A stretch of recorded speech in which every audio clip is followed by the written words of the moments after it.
Behar Bechukotai is all about the time value of money. What's that, you ask? Well, if you lend somebody money, you want them to pay you interest, right? There's good reason for this. Things can go wrong, so we compensate for risk with interest. This is how we can calculate that a bird in the hand is worth 7% more than the one in the bush. This may be the reality, but defying it is one of our most fundamental mitzvot. We exist to invest in the timeless. In fact, this portion is all about it.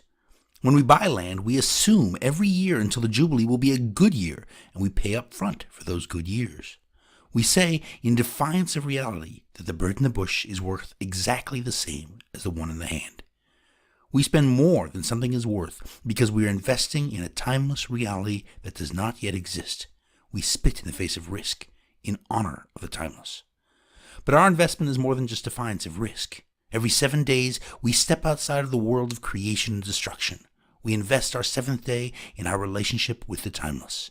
And every 7 years, we rest the land so it can do the same. And every 50 years, we remember that our possession of the land is but a reflection of our relationship with God. We reset our rights to it, bringing back a timeless reality. When we do these things, we're able to imitate God. Back in Bereshit, in Genesis, we need to know evil in order to know good. We need to know risk before we become creators. But here, we grow new grain, even though we already have plenty which is old. We create not because of fear, but because we can know good without evil. As we join this virtuous circle of creation and investment, blessings pile upon blessings. In fact, things become so fantastic that time itself bends around a relationship with God. The 6th year becomes better because we will keep the 7th. And at the apex, the forces of the universe itself, God's animating soul in our world, exempt us from the normal cycle of destruction. In Hebrew it reads, Lo tigal nafshi, my soul does not despise you.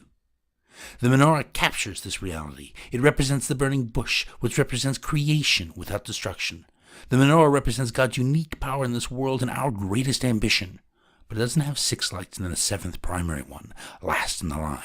Instead, it has 3 lights on either side of the central stock of Shabbat. In our ideal, time itself is focused around the timeless divine relationship. Of course, our blessings only happen if we embrace our mission. We are not completely free. Instead, we are like the inherited slaves from this reading, passed on from generation to generation. God has taken us from another land. He can't sell us, but He can be rigorous with us. If we defy His mission, we are cursed 7 ways, reflecting our violation of His 7-day divine cycle. When this happens, all of the risks of the world are heaped upon us. We consume our own future, our children, in order to experience the present. All that exists is the bird in the hand, and even that is vanishing. We may think we are past the curses, but there is no guarantee of this. The Kippat Barzel, the iron dome, may be a shadow of the curse of an iron sky.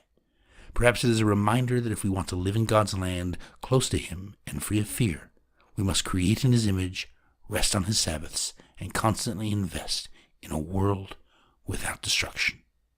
Shabbat Shalom.